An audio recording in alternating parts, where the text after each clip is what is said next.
Ons sê baie welkom aan almal wat ingeskakel is vandag. Ons het 'n spesiale geleentheid. Ons het 'n getuienis wat ons oor 'n bietjie gaan gesels. En saam met my is Baldwin. My naam is Robin Thorn. En ons is hierso by Advent Hoop Gemeente. En ek gesels bietjie met Baldwin. Baldwin, baie welkom hierso en is baie bly jy's hierso om 'n getuienis te deel met ons. Getuienis van 'n pad wat jy gestap het met die Here tot waar jy nou is.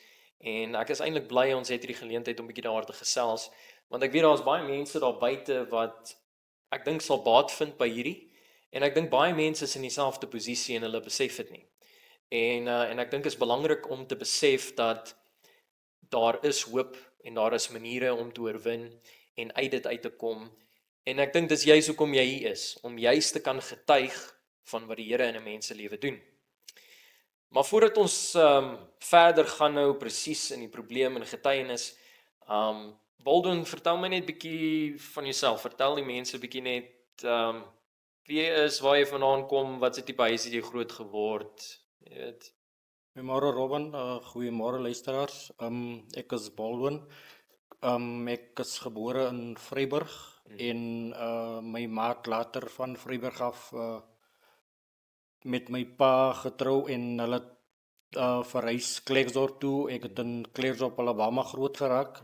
Ek het daar laerskool en my hoërskool by Klerksdorp Skoonspruit voltooi. Okay, so meestal jou lewe maar in Klerksdorp Noordwes gewees maar. Ja, meeste van dis my huis tyd in Klerksdorp groot geraak. Ja. Wonderlik. En jou familie huisgesin, was dit 'n Christen gesin? Was dit baie gelowig gewees? Ja, ons is van kleins af was ons kerk toe gestuur, sonnaskool van kleins af. Sonnaskool geloop, kerk toe nou nie so baie nie, maar soos ons groter geraak het ons ons was in die kerk gewees, aangeneem ook in die kerk en ons is vir die afgelope paar jaar was ons metodist. Okay. En sal jy sê in jou jonger dae skoolloopbaan en nou soos wat jy ook ouer word, natuurlik het jy geglo daar is 'n God en daar is 'n Here.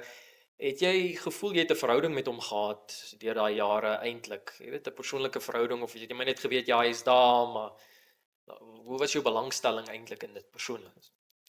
As kinders het ons soos ek sê maar opgestaan, jou ma en jou pa jou wakker gemaak, jy het opgestaan en jy het geweet jy moet klaarmaak vir die kerk en dit was maar soos 'n familietradisie.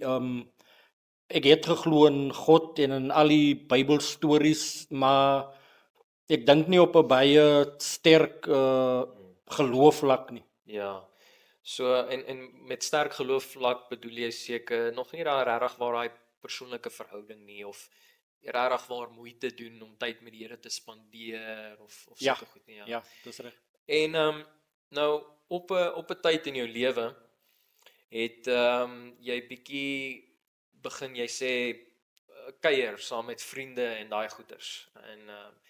En so het jy betrokke geraak met dwelmmisbruik, is dit reg? Ja, dis reg. Ja. En van watter ouderdom omtrent het dit nou begin en hoe dit by dwelms uitgekom? Hoekom dwelms? Wat het jou so toe gelei? Ek het dit was nou nie in my tienerjare nie. Ek dink ek was hier in my laat 20's. Het ek maar met vriende gesit en kuier en ek dink is basies meer op 'n kan sê as 'n eksperimentering met dagga begin en na die tyd was dit met ecstasies, maar dit was so een keer en dan het ek gevoel dat die gevoel of die hele ding werk nie met my nie, maar elke keer is dit met 'n gekeierery, 'n bietjie gedrinkery en ek dink dit's maar meestal het dit gegaan oor die eksperimenteer. Ja. Okay, so dit is nie, dwelms is nie noodwendig iets wat jy spesifiek gaan soek het nie. Dit is nou maar net soos wat jy met die gedrinkery en die kuierery saam met vriende, dit was maar iets wat daar was en betrokke was, en so was jy, kan ek maar sê, blootgestel aan dit. Ja. En jy het maar geëksperimenteer saam met die chommies en net saam gekuier en jy weet, en hierdie ding probeer en daai ding probeer en so. Ja, dit is maar ding hoe ek gesit en kuier het, gesit en drink het en dan Ja. die op 'n tyd so 'n bietjie dronk geraak en het jy maar 'n vriend gehad wat daar met iets besig was en dan jy nou wou jy meer uitvind oor hy nooit in dit blootgestel was nie. Natuurlik. En met dit was dit nie, wil jy nie dit probeer nie. As jy bietjie dronk voel, sal dit jou 'n bietjie laat nigter maak en 'n mens weet nooit in wat se bootjie jouself in Ja. sit en jy weet nie hoe maklik jy vasgevang in die ding kan raak. Jy dink is net dalk vir 'n oomblik, maar voor jy ook kan uitvee is jy vasgevang in dit. En dis baie belangrik wat jy sê, jy weet, want jy begin net met ag, ons gaan net bietjie drink, ons gaan net bietjie kuier. Ons maar net ietsie, is maar net daai, maar een ding lei dan die volgende ding toe. En daar's altyd, soos wat hulle sê, strings attached. Jy weet, en dit begin met 'n bietjie, maar dit raak al hoe meer, dit raak al hoe erger. Jy weet, mense sê ag, ek gaan net bly by hierdie. Maar mense kan nie daar bly nie. En soos wat jy nou sê, toe later aan toe dit meer en meer deel van jou lewe geword het, het jy ooit gedink dat dwelms ooit 'n probleem sal word? Dat jy gedink het ag, jy weet, dit gaan uit beheer wees. Ek is nie meer in beheer nie. Ek dink aan die begin dink jy dit onder beheer omdat jy dit af en toe gebruik omdat dit Ja. soos ek sal sê, meestal was dit oor naweke wat ons gekuier het. So dit sou een keer of 2 keer oor 'n naweek gebeur het en jy nooit gedink dat dit so vinnig kan hand uitdruk. Ja, so Want vinnig. want jy gebruik dit soos ek sê 1 of 2 keer 'n naweek en dan kort voor lank as jy oë uitvee begin dit die ding jou so vinnig Mm, mm. jou lewe oor te vat dat jy dit op 'n daglikse basis moet gebruik. Ja, dat jy sê in die begin net 'n naweek ding, maar daai wat jy sê, dit neem jou lewe oor dat jy dit moet op 'n daaglikse Ja, basis. definitief. Ja, jy moet en jy was op daai punt en jy het op 'n punt gekom wat jy sou baie ver gegaan het om daai daaglikse dosis in te kry, né? Ja, nee, definitief. Ek het dit soos ek sê naweke en na die tyd het dit 'n daglikse ding soos 'n daglikse ding gebeur en jy kon in die oggende opstaan en dit was asof niks in jou lewe kon funksioneer voor jou eerste fiks nie. Sjoe. Ja, en hoe was dit? Ek bedoel dit moes nie eintlik lekker gevoel het nie. Ja, as jy die dwelms gebruik het, het jy seker daai kick gekry, maar ek weet hoe dit gevoel, was dit vir jou 'n lekker lewe om heeltyd hierdie gehoek te wees aan so iets? Nee, glad nie. Soos ek die storie na die tyd kon sien, 'n mens het 'n gewone normale vlak wat jy elke oggend opstaan wanneer jy vars uitgerus voel. Ja. En ek dink met die wat jy 'n middel substance probeer kry gewoonlik aan die begin van hy stadium daai kick wat dit Ja. jou op 'n hoër vlak sit. Ja. Maar wat ek nie besef het daai vlak waar hy ding jou opsit, dit begin jou nuwe normaal te wees. En dan mettertyd Yes. so die substance uit jou liggaam uitgaan, word die na die tyd moeg en jy Ja. word Jy kry so laag punt. jy kry so 'n laagtepunt, maar wat die mense besef nie waar jou normale vlak was en die punt waar dit jou op die volgende vlak Yes. gesit het. Wanneer jy hierdie aand gaan slaap en die volgende oggend opstaan, is jy laer as jou eerste vlak, jou Sure. gewone normale vlak waar jy was. Is jy laer as dit. Ja. So dit was 'n punt van jy moet iets gebruik, maar nie net weer om van daai vlak af op jou ou normale vlak te kom, nog hoër te om van jou onderste vlakke waar jy is om daai nuwe Ja. normale vlak waar jy vir jouself gesit het. Yes. Net om jy moet iets gaan gebruik om jouself op by nuwe normale vlak te sit en dit is nie eens om hy te kry soos jy kan Ja, sê nie. dis net om te kan survive. Dit is net om te kan aangaan vir die dag. Ja, en dit is eintlik baie mooi verduidelik en so min mense weet dit nie of besef dit nie en wat ook nie eintlik dwelms gebruik nie, jy weet, want soos wat jy sê, jy het hierdie normaal, ja, jy weet, en dan gebruik jy die dwelms, sit jy op hierdie piek, maar dan kom jy nie terug normaal toe nie, jy gaan iets laers. Ja. En jou liggaam het die hele tyd hierdie craving om weer daar uit te kom, maar hoe meer jy gebruik, hoe hoër word hy daar. Ja. En hoe meer moet jy gebruik om hoër te kom. En dit is net hierdie eindelose siklus wat eintlik jou lewe opvreet. En ek dink dit kan baie dreinerend wees. Mense besef nie. Ja, dit is so. As ek moet dink, ek het 2002 het ek ingestem om na 'n rehab toe te gaan en dat het al so erg geraak, toe ek by die sentrum opgeneem was, het ek op 'n skaal gaan klim en ek was net oor die 50 kg gewees. Sjoe. Dit is lig. Dit is maar net 'n paar bene, né? Nee? En ten spyte daarvan, ek bedoel jy het natuurlik seker nie lekker gevoel in daai tyd nie, maar nog steeds jy kon net nie daarvan, ek bedoel dit was deel van jou lewe. Ja, Ten spyte van die nagevolge. Ja, jy kon nie, alhoewel jy probeer, ek uit my eie ondervinding het ek al probeer het ek op 'n punt gekom dat ek voel, kykie, ek moet nou iewers 'n plan maak, want ek sien ek gaan myself verloor hier, maar dit is so moeilik, maar terselfdertyd aan die ander kant kan jy voor die spieël staan en jy vir jou voorkoms gaan nog presies dieselfde lyk. Daai is 'n belangrike punt wat jy noem, né? Dis dit vir jou, jy kyk in die spieël, jy sien nie 'n verandering nie, alles is nog normaal, daar's niks fout nie, maar as ander mense jou sien, jou ma, jou vrou, jou familielede, dan kyk hulle na jou en dan sê hulle, wat het met jou gebeur? Jy weet, jy lyk anderste, jy's maarder. En ek dink dit is 'n baie belangrike punt vir 'n mens se geestelikheid ook, veral as dit kom met hoe die duiwel met ons werk. Jy besef nie hoe agteruit jy gaan nie. Selfs al kyk jy jouself in die spieël, jy besef dit net nie. En dit is 'n gevaarlike plek om te wees, dat ander mense kan duidelik sien, maar jy herken dit nie, en ook jy wil dit nie herken nie. Ja. En dit lei my na my volgende vraag, wat was gewoonlik jou verskonings gewees? As mense jou probeer help het nou met die dwelms, of jy het nou jouself dalk probeer oortuig, wat was gewoonlik die verskonings gewees om nie gehelp te word nie, of ag, jy weet, nee, is alright, of is nie so bad nie, of Ek weet die dwelms, dit vat jou lewens heeltemal so oor dat jy is die buite in die wêreld in, jou oë is oop, jou ore is oop, ja, maar terselfdertyd is jy doof en terselfdertyd is jy blind ook. ja, En hoe meer mense, ek dink die grootste dink ek is 'n mens se pride, jy trotsheid. jou trotsheid. Ek dink hoe meer mense kan sien hoe jy agteruit gaan, hoe meer mense met jou praat, stry jy nog steeds af en jy voel jy het nie 'n probleem nie. En Ja. ek dink dit is een van die dinge wat ek vir die afgelope tyd geleer het. As jy nie vir jouself erken dat jy 'n probleem het of dat jy in 'n afgrond besig is om te vaar, dan kan enige hulp van enige kant af kom en dit gaan niks baat nie. Ja, en dit is ook verskriklik belangrik. Jy kan nie verander tensy jy werklik waar erken daar is 'n fout of 'n probleem nie. Jy acknowledge dit, jy erken dit en om iets daaromtrent te doen nie, want dan kan niemand jou help nie. Niemand kan jou help as jy nie gehelp wil word nie. En die hartseer ding van die dwelms is dit, soos wat jy sê, dit's naderhand so hou vas op jou. Jy weet, ek dink is mooi hoe jy gesê het, jy gebruik die dwelms, jou oë is meer oop en jou ore is meer oop, maar jy is nog meer blind en doof as wat jy nog ooit was.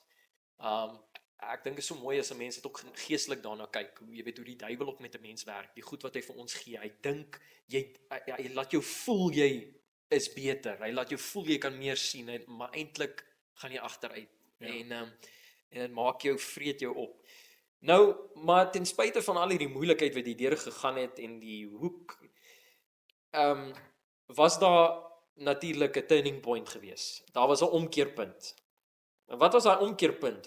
Wat het jou toe oor daai streep gedryf waar jy toe erken het ek het 'n probleem en wat jou net op daai regte pad gesit het? Wat het Robin, jou vrou jou geslaan of wat het Nee, niks van die aard nie. Die een spesifieke dag het ek my laaste pakkie dwelms gaan koop en ek bevind myself in 'n vertrek waar ek besig is om te rook. En die gedagte kom net by my op. Ek het al probeer om van die goed ontslae te raak, of het al probeer om dit te fight. Maar my beste wat ek kan sê is my beste try wat ek kon doen. Ek kon vir 2 dae gaan sonder om enigiets te dis gebruik. uit jou eie krag en jy wat nou try. Dis uit my eie uit en ek kon niks langer as op by 2de dag, dalk miskien amper aan die begin van 'n 3de dag, dan as ek op 'n breekpunt, dan moes ek net teruggaan. En nie as gevolg van wat nie, soos ek sê, daai vlak waar jy daaronder is, net om weer soos 'n normale mens te voel. Jy kort dit, en ek dink dit is waar baie mense vasgevang is. En die spesifieke dag sit ek daar en ek is besig om te rook en die gedagte kom by my op. Jy het nou al probeer vir 'n dag, 2 dae. Jy kon nie meer as dit doen nie. Jy is nie sterk genoeg vir dit nie en iets vra my net en nee, nie iets vra my nie, iets sê my jy het al alles probeer, jy uit jou eie uit, Ja. maar jy het al ooit vir God 'n kans gegee. En die gedagte kom by my op waar ek iets in die Bybel gelees het waar hulle sê God sal jou nooit iets 'n las te swaar vir jou gee om te Ja. dra nie. Dat wat hy vir jou gee is wat hy weet Ja. die hoeveelheid jy kan vat om te dra. En dalk kry mens sommige tye speedums in jou lewe in Ja. waar jy dink jy gaan dit nooit kan oorkom nie, maar op die einde van die dag het ek besef van daai laste wat daar Ja. is nie noodwendig vir jou om dit om Om dit te dra op jou eie om dit skouers. op jou eie te dra of om op jou eie te oorkom nie. Dalk is dit daar gesit vir jou om tot by punt te kan besef, kykie 1 2 3 kan ek uit my eie uit Ja. oorkom, maar die die res- die res is goed terwyl jy in God se hande moet Ja. neer. Plaas. So 'n belangrike punt en ook mooi gesê, jy weet, en nie net mense kan dit nie net betrekking tot 'n punt bring by dwelms nie, maar ook by ander dinge in 'n mens se lewe waar mense sukkel. Jy besef jy kom tot op 'n punt menslike krag kan net so ver kom. En dan besef jy God se krag moet verder oorneem. Ja. So jy het op daai punt gekom en jy het by jouself redeneer en ek neem aan jy glo dat die Heilige Gees het eintlik met jou hart gespreek en gesê luister Baldwin, jy probeer so hard om van hierdie ding ontslae te raak wat jou lewe opvreet, maar jy het dit nog nie vir my gegee nie. Jy het al rehabs getry het tot dit. Ek sê maar gee dit vir my. Gee daai probleme vir my sodat ek jou kan help. En ek neem aan jy het toe daai besluit gemaak. Ja, daai oomblik sit ek daar en ek besef ek het nog nooit vir God gevra om my te help nie en in daai oomblik in gaan sit ek en ek gaan in gebed in. En ek vra en ek bid daar en ek sê Here, ek het nog nooit na U toe gekom vir hulp nie. Ek het 'n probleem en ek sien ek gaan agteruit. Vandag is die eerste keer wat ek na jou toe kom en om hulp te vra. En terwyl ek daar bid, as ek half en half spesifiek, ek sê kyk as ek het 'n verhouding met jou gehad, maar nie Jy weet daai persoonlike Persoonlike- goeie een. Jy weet jy voel ook dalk bietjie skuldig om nou te Ja. vra want ek praat En- nooit met jou nie. en ek is daar en ek sê Here, as U vandag besluit om my te help, ek kom na jou toe as 'n kind van jou en ek vra jou om my te help, maar op my oomblik as ek ook half en half spesifiek, ek vra die Here, soos ek by die rehabs geleer het, mense kry nou en dan cravings en hy onttrekkingssimptome en ek voel daai oomblik dat het ek al ervaar en ek wil niks meer te doen wees. Ja. Te doen gehad het met dit nie en soos ek daar bid sê ek vra ek Here as U vandag besluit om my te help, daai cravings en hy onttrekkingssimptome help my sonder dat enige iets van dit Ja, dat ek enigiets van dit weer ja. moet ervaar en na daai gebed was ek nog halfpad die rypakkie van my wat ek gebruik het en ek het dit nog klaar gerook, maar dit was die laaste keer wat ek ooit aan dwelms gevat het. My jene. Dit was die jaar einde November 2023. Sjoe. En storie van die storie, ek het nie eens geweet die volgende dag was ek verlos van dwelms af nie. Jy het nie eers agtergekom Ek het nie eens ek was 100% vry van dwelms af. Dit vat my 21 dae na dit wat ek na my vrou toe gaan en sê weet jy wat, ek is vir 21 dae skoon Sjoe. sonder om te probeer. En ek sê van die laaste dag van my. Hoe het gekom dat ek daar sit en rook en ek net die soos 'n Engelsman sê ek het gaan surrender by God. Ja. Ek het al my probleme na hom toe gevat en ek het hom gevra as jy my besluit jy gaan my die situasie help 1 2 3 van die probleme of wat gepaard gaan met dit soek ek nie en dit het so gebeur. Ja. En soos ek sê die eerste 21 dae na dit kom besef ek het nooit weer aan dwelms gevat en dit Ja. sonder om te probeer. Ja. En soos tyd aangegaan het ek elke dag opgestaan, daar was nie cravings nie, daar was nie onttrekkingssimptome nie en die eerste 7 maande van my sit en kyk ek terug en ek probeer in my mind, ek sit eendag en ek probeer dit in my Probeer dit gedagtes, verstaan. ek probeer dit verstaan en ek wou net hê goed te moet vir my sin maak en dit maak nie vir my sin nie en in die tyd dan vat ek my Bybel, maak my Bybel oop en ek begin net my oë op 'n gedeelte van die Bybel te sit en te lees en een belangrike ding wat ek besef het in hy gebed en wat ek gebid het Ja. daai Daai dag. daai dag, my laaste woorde was: Here, as U vandag besluit U gaan my help, dan sal ek U prys. Ah, En eendag maak ek my Bybel oop en ek maak my Bybel oop op Psalm 35, Afrikaanse Bybel wat die opskrif is: As U my help, sal ek U prys. my ene. Asof En- die Here jou herinner. Ja, Van daai en soos ek sê, daai 7 maande na die tyd probeer ek dit verstaan en dit maak nie vir my sin nie. Ek wil hê Ja, in my mind en wil ek hê dit moet vir my sin maak want soos ek sê vir 2 dat ek het my eie probeer en nie te vir 21 dae skoon gegaan toe ek weer kyk toe dit 7 maande en ek gaan nog steeds sterk aan sonder om te Ja. probeer. En storie van die storie, ek het elke dag was my rit om as ek by die huis is van my huis af na my skoonma se huis toe. My ma bly 2 strate weg van my skoonma se Ja. huis toe. Ek was nie by 'n reep daai tyd nie. Ek was in die gemeenskap in. ja. en die Van my mense- huis af, as ek afry na my skoonma en na my ma se huis toe en Ja. weer terug op huis toe. En ek kom tren verby 9 huise gebly, gery wat dwelms verkoop het. So by 9 plekke wat jy weet jy kon iets gekry het, Waar en jy ek- het net verby En dit het my nie een keer geplan nie. nie een keer nie. So dit was regtig, dit was 'n divine intervention. Dit was regtig waar die Here wat so kragtig ingetree het in jou lewe en daai opregte gebed beantwoord het vir jou. Ja, en soos ek sê, ek sit hy oomblik na hy 7 maande sit ek daar en ek probeer goed uit te figure hoe dit gebeur, maar ek weet wat was my plan van aksie en ek Ja. weet wat het ek gedoen en ek wou maar net, ek dink maar as 'n mens wil jy maar Ja. fisiese Bewyse- bewyse sien. Ja, want En- mense besef nog nie regtig die krag van God nie. Ja, jy en met dit gaan ek na die tyd begin ek weer Bybel te lees so 'n paar keer. Ek sê elke tweede dag ek het dit Ja. probeer om 'n daglikse ding te maak en ek gaan weer keer op keer het ek teruggegaan Psalm 35 toe gaan lees ek kom en soos ek lees daar praat die hele Psalm oor my lewe, my ervaring Yes. wat ek deurgegaan het en ek het nog steeds die vraag in my gedagte in waar ek verstaan nie hoe dit gebeur het en snaaks genoeg my oë val een Psalm terug, Psalm 34 waar die antwoord is, wat die opskrif is, die Here antwoord. En daar het ek nooit weer begin vra. my ene en die Here antwoord en toe sit asof dit regtig waar by jou begin waar die Insink. switch insink dat jy werklik waar die Here is betrokke by jou lewe. Dis sy krag wat inwerk. Hy's die een wat jou gebed beantwoord het en dit is wat sin maak is sy krag.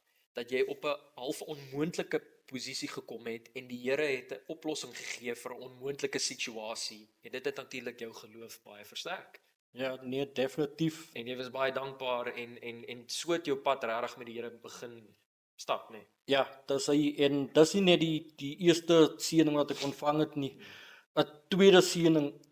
'n Mens weet 'n mens of as 'n ouer gaan jy baie of maak jy baie gaan jy in lewe in en jy maak baie keer verkeerde besluite en einde van die dag as jy deur sekere fases gaan of deurkeerde besluite waar jy weer jouself aan die ander kant vind en jy moet terugkyk, besef jy nie dat soos ek met die dwelmmisbruikery van my, dit was nou 'n probleem wat ek fisies gehad het, maar ek het nooit gesien wat dit met mense of die gesin om my maak nie. Ek het 'n seentjie, hy word die jaar 70. 7 jaar oud. 7 jaar oud en van sy geboorte af het hy begin siek raak en elke liewe jaar het hy's een oomblik alright en dan die volgende oomblik raak hy siek, maar wat sy siekte so erg gemaak het, hy het 'n hoë koors gekry. Ja. En dan met die hoë koors het dit so erg geraak dat hy in 'n fit begin gaan Ja, het.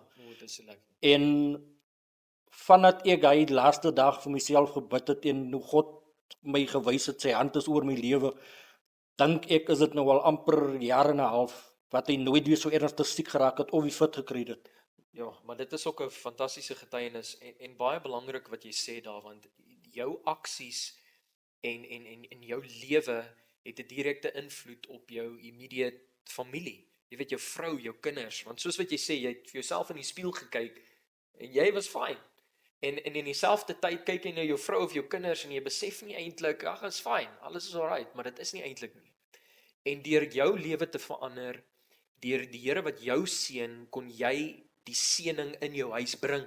Jy weet, die Here kon ook deur jou werk en ek dink dit is wat so mooi is en belangrik is. Jy weet, baie keer die beste ding wat 'n ouer vir sy kind kan doen is om sy of haar hart vir die Here te gee. En ek dink dit is baie mooi hoe die Here dit gewys het vir jou. Ek wil net vra, toe jy nou hierdie besluit gemaak het en jy het ook nou gebid, wat sal jy sê was een van die moeilikste dinge vir jou om te verander in jou lewe? Ek weet jy het gebid, die Here het geantwoord, jy het vir dae het verbygegaan voordat jy regtig waar besef het, hey, hier gaan iets en die Here is eintlik hier.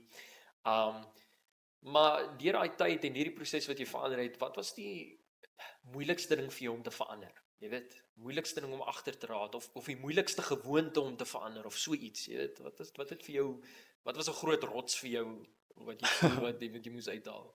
By my, ek en my vrou het baie strydery gehad, want ek dink die tyd toe ek so aktief was in die dwelms, dan moes ek altyd iets gaan doen. Ek het altyd hare gaan sny tot 2, 3, 4 ure.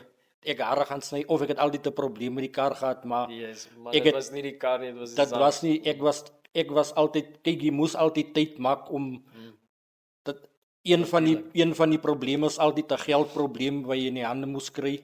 As jy dit gehad het, moes jy die volgende oomblik by 'n huis opeindig om jou goede te gaan koop en dan Ja. van daar af moes jy weer op 'n volgende punt Ja. kom opeindig om jou goede te gebruik en tyd het altyd so dat jy vir jou kon dit 5 minute gewees het wat jy al die dinge gedoen het en wanneer jy ook kom uitvee is dit eintlik 'n paar ure wat verbygeloop het en ek dink 'n mens het baie tyd verloor. Ja.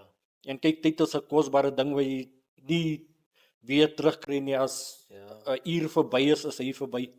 Ja, en ek dink as jy terugkyk in jou lewe, daar's baie dinge wat jy eventueel kon jou tyd op natuurlik beter spandeer het en dat jy Ja, besef definitief. dat jy en wat ook lei na my ander vraag, soos wat jy toe nou verander het, wat sal jy sê was die mees oplettendste verskil in jou lewe wat jy ervaar het? Nadat jy weet die Here het jou gehelp om nou verlossing te kry oor hierdie dwelms, jou lewe het verander oor die paar maande.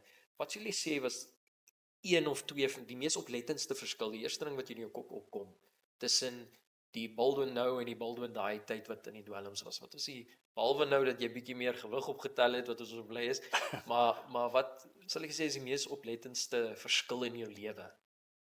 Met van die mense wat ek mee kommunikeer het, ook broer hier van die Seventh-day Adventist kerk, Ja. hy en sy vrou wat my ook in die paadjie saam met my geloop het. Ja. Ek het hulle een keer kom besoek by die kerk en een snaakse ding wat hulle my gesê het wat ek nooit kon opgelet het, is dat ek baie meer glimlag as wat ek in die verlede was. Hulle het saam met die paadjie geloop, die tyd toe ek van die reep af Yes. uitgekom het, was dit maar weer bietjie moeilik want ek het teruggeval. Ja. En hulle het my nog elke keer verwelkom, my nou en dan uitgenooi na die kerk toe en toe hulle self wie veranderinge sien, self wie wat jy al gesien, jy glimlag meer as wat jy altyd het gelyk is, Ja. ernstige mens en ek het Depressief. bietjie stil gaan sit en dink en ek het dit eintlik besef en vir my aan die ander kant as ek weer nie by myself na myself moet kyk, ek kyk baie in ons gemeenskap en na buitekant rond. Daar's baie vriende of sal ek sê mense in die gemeenskap, broers en susters wat ek ken wat reep toe was, wat uitgekom het en hulle was nou wel vir 6 maande by die reep Ja. gewees en dan kom hulle uit en aan die begin dink ek is hulle maar op spotlight gesit. Ja. As hulle uitkom, mense is bly, hulle was in die presies dieselfde bootjie Ja. wat ek was. Gewig het geval en hulle het weer Ja. bietjie vleis aangekry, hulle lyk mooi, die mense is bly vir hulle, Ja. baie mense praat met hulle, vra hulle hoe gaan dit en tot hy windjie verby wy, Yes, tot die En golf dan- verby is, tot die golf verby is en dan lyk dit hulle begin weer een in die bootjie te val. val of die Ja, so dis baie belangrik wat jy sê dat ja, daar is ander mense wat sonder die Here al sekere dinge kon oorkom of rehab ensovoorts, maar ek dink is baie mooi wat jy sê, daai verskil, jy glimlag meer dat die Here is nie net daar om jou fisiese wêreldse probleem op te los nie. Hy's daar om jou blydskap en vrede te gee. Jy weet Ja, dat daai wat ander mense nie het nie. Selfs al oorkom ander mense sekere dinge, daar's net sekere dinge wat net die Here vir jou kan doen, want hy gee nie vir ons net wêreldse oplossings nie, hy gee vir ons blydskap en vrede ten spyte van omstandighede. En ek dink is net so eintlik so mooi en so eenvoudig opgesom toe jy sê mense wat sê hulle sien net jy glimlag meer. ja, Jy weet, want dit is net so eenvoudige bewys van iemand wat die Here in hulle lewe het. Jy weet, die Here gee jou die oplossing, maar hy laat jou groei. Hy gee vir jou blydskap, hy gee vir jou vrede, hy gee vir jou ander belangstellings om vorentoe te gaan, dat jy nie meer wil teruggaan nie, want jy het nou iets anders ervaar, iets wat jou meer volmaak, soos wat jy sê. Jy weet, dis nou nie meer die dwelms wat jou op daai level bring nie, is nou die Here wat jou op daai level bring. Nou ja, hier in die laaste, nou dat ons hier teen die einde kom, 'n laaste 2 punte, vragies net. As jy kon teruggaan nou in tyd en jy kon iets verander, of 'n besluit of besluite kon neem wat jou sou gehelp het om hierdie versoekinge te vermy het, of dat jy nie in dieselfde gat geval het nie. Wat dink jy is kernbesluite wat jy anderste sou gemaak het, of wat jy dink belangrik is, jy weet, wat ook ander mense dalk kan raad gee, as jy nou kan terugkyk, kyk, Baldwin, as ek hierdie besluite anderste gedoen het, of ek moes nie na hierdie parties toe gaan nie, of ek moes nie hierdie doen nie, wat sou baie gehelp het, om te keer dat jy in die eerste plek in daai posisie gekom het. Want jy weet, baie kere, die duiwel lei 'n mens op 'n pad, sodat jy in versoekinge moet val. Wat 'n keuses dink jy sou, of het 'n groot impak gehad, dat jy in daai gat geval het in die eerste plek? ek dink baie van ons mense of in ons gemeenskappe word ons kinders as Christene groot en ek dink maar met die opvoeding dwaal ons kinders self van die pad af. Nou en dan eie keuses wat jy maak, nou en dan is dit deur vriende, maar op die ou einde van die dag het elke mens 'n keuse om te maak. Ja, Jy kan sê ja, jy kan sê nee, niemand kan vir jou besluit nie. ja, En ek dink 'n keuse wat ons maar net moet maak is bly by die voete van die Here, bid, glo en as jy nooit vir die Here kans in jou lewe gegee het, as jy dalk 'n paar moeilike tye het of met sekere probleme deel en jy het nog nooit 'n gebedsak gemaak nie. ja, Probeer dit 'n bietjie gebedsak maak. Ek bedoel, ek het met dwelms gesukkel en ek het die eerste keer in my lewe in 'n gebedsak gemaak en dit het vir my gewerk.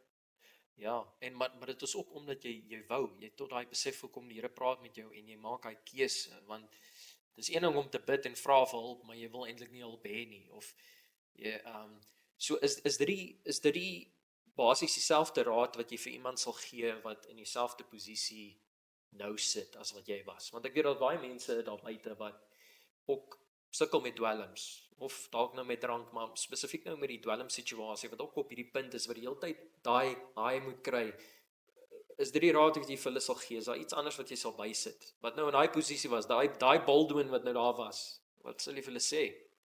Ja, soos ek sê, soos ek geleer het, een van die belangrikste dinge, jy wat aan 'n verslawing ly, een van die belangrikste dinge is jy moet by jouself, jy moet met jouself praat. Jy jouself moet besef dat jy 'n probleem het. Ja, Dit lyk dalk soos 'n klein ding.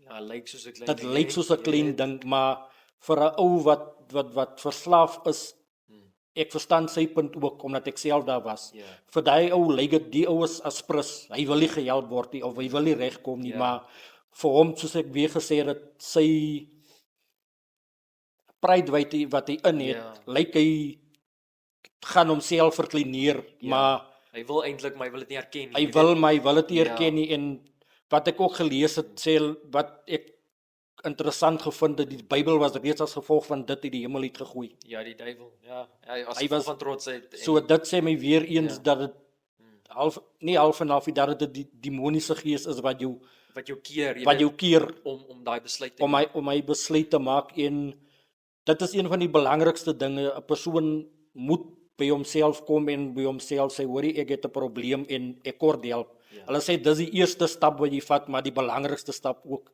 Ja.